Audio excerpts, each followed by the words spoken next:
Alright, Shalom, giving all praise unto Yahweh Shai Bashir Makor HaKodash. Double honors unto the apostles of Great Millstone, and honest you brothers that be pushing this truth in sincerity throughout the four corners of the earth. And above everybody are coming out here to give you this truth for the grace and mercy of Yahweh, Bahashim, Yahweh Shai, Bashir Makor HaKodash. Giving all praise unto Yahweh Shai Bashir Makor HaKodash. It's going to be a quick video. We're going to be in the book of Matthew 6 and 20. It's great scripture. Gives you the mindset you're supposed to be in.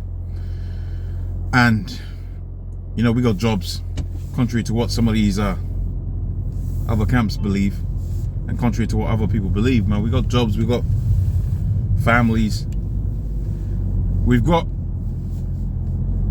interests, so you can understand. Minor interests, but interests nevertheless within this society that we live in. And Yahweh Shai told us how to do it best within this particular scripture, how we're supposed to approach those interests. And really, we ain't supposed to be laying up no legacy. We ain't supposed to be laying up no lifetime plan, if you will. Okay, generational wealth, chasing the bag, whatever which word you want to use to describe Jake out here trying to be some, you know, multi-millionaire moguls. I suppose that's one way of putting it. That's just not where we're at, right? Everything within this society is synthetic, is fake. Everything within this society is doomed for destruction. Everything within this society is not built to last. And even Edomites start out here on some legacy type mindset. You know, they're really in a higher level of thinking than the average Jake, because a lot of these Edomites that are out here, and they've had their money stripped away from them during the C-19 thing.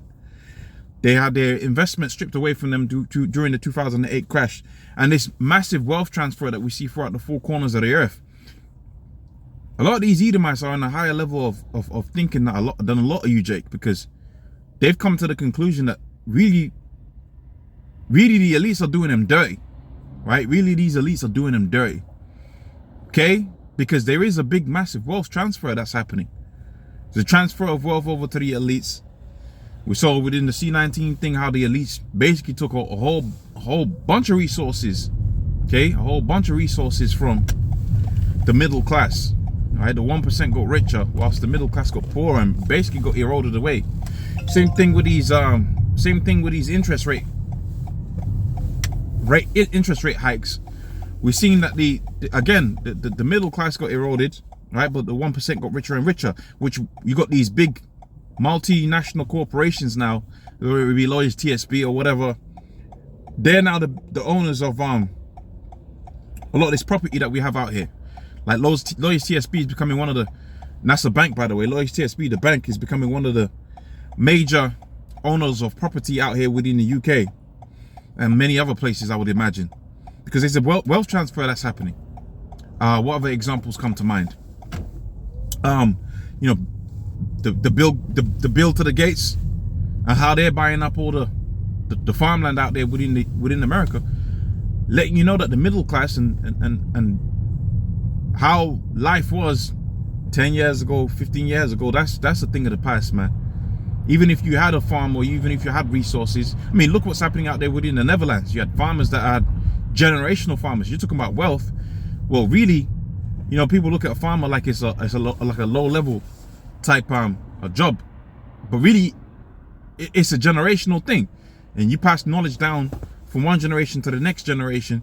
And also too, there's a vast amount of land and resources that you have in your possession, so you really have to be like a millionaire to be a farmer. Look at them farmers out there within the Netherlands that Esau basically said to them, look, you're done, right?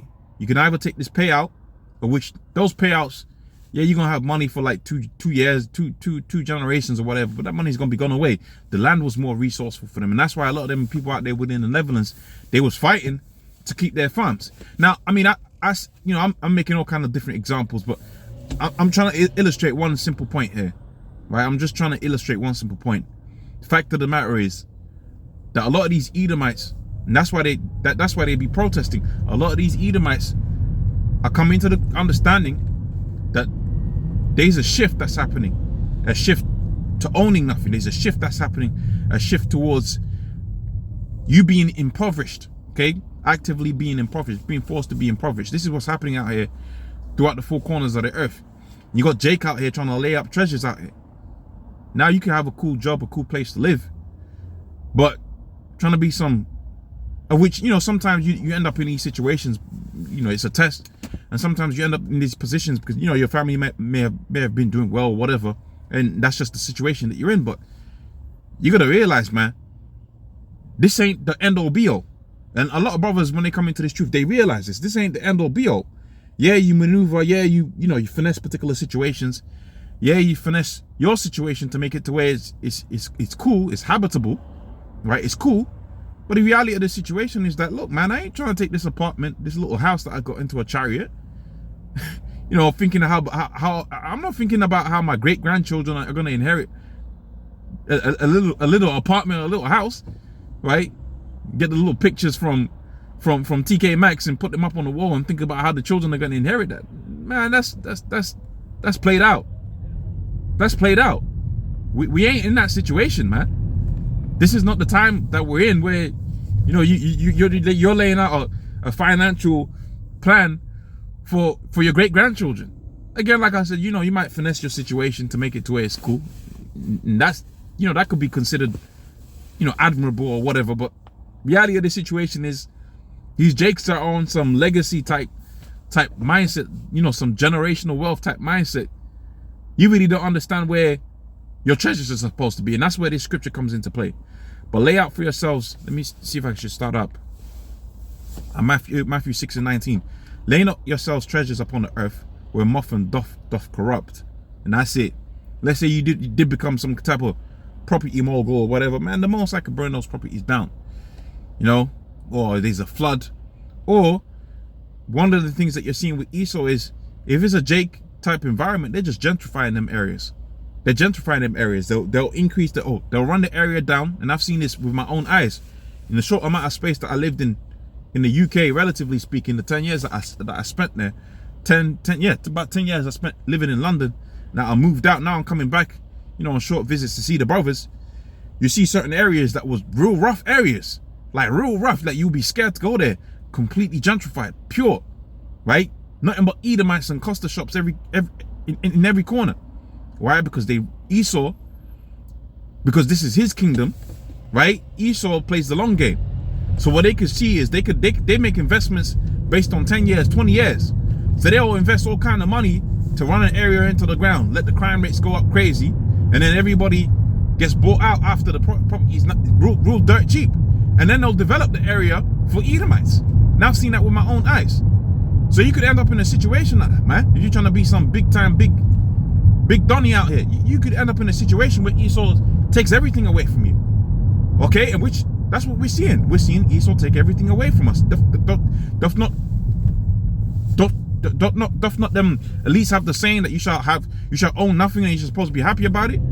That's what's coming to this world, man. That's what's coming to this world. So we ain't really trying to lay up no treasures out here. But like I said, you know, you're gonna finesse your situation to make it more habitable. We're gonna finesse it. I mean, we're Jake, man. We're gonna finesse the situation. We're gonna finesse the system where we can finesse the situation. We're gonna finesse the system where we can finesse the system. We're gonna finesse the situation where we can finesse the situation. But me, I ain't on some, you know, take the 55-inch plasma screen TV, right, into a chariot mindset. Right? Take the, you know, this watch. I'm gonna buy this watch with the intention of giving it to my great grandson. It's like, brother, come on, man. that's not where we're at right now. Right? We got this knowledge, right? And we passed this knowledge, but really we're probably that last generation that's gonna be out here. No, we gotta be that last generation, man. This is gotta be it, man. We're gonna be the generation that Yahweh Shai returns in. Cause man, this earth is terrible, right? This earth is terrible, man. There ain't nothing out here for anybody. It's through. We're through. Everybody's through. The bees, the birds are through, right? You know, food is through. Everything about this society is through, man. So, you know, Kwame Yasharallah is all I can say, man. Right? Kwame Yashua is all I can say. And our treasures are going to be when Yahweh Shai returns, and he's going to say, look, unto this person, I'm going to give this portion of land, and you can have that for your generations. Now that's going to be real treasures right there. When the Lord gives you a portion of the earth, right? A portion of the earth to manage and control. That's real legacy right there. And that legacy can only be obtained by pushing this word. That legacy can only be maintained by pushing this word. Doth not the scripture, I said I was going to finish in a second, but doth not the scripture say within the book of Revelations 2:25, that which you have already, hold fast until I come, and he that overcometh and keepeth my works unto the end, to him will I give power over the nations. So that's really the legacy that we hope for, that the Most High is going to give us power over the nations, and we have a portion of the earth to manage, to control, and to have for our children, man, for our progeny. So without my say, praise unto Yahweh, Shema, Hakodash. Double honors unto the apostles of Great Millstone. Honor you brothers that be pushing this truth in sincerity. Shalom.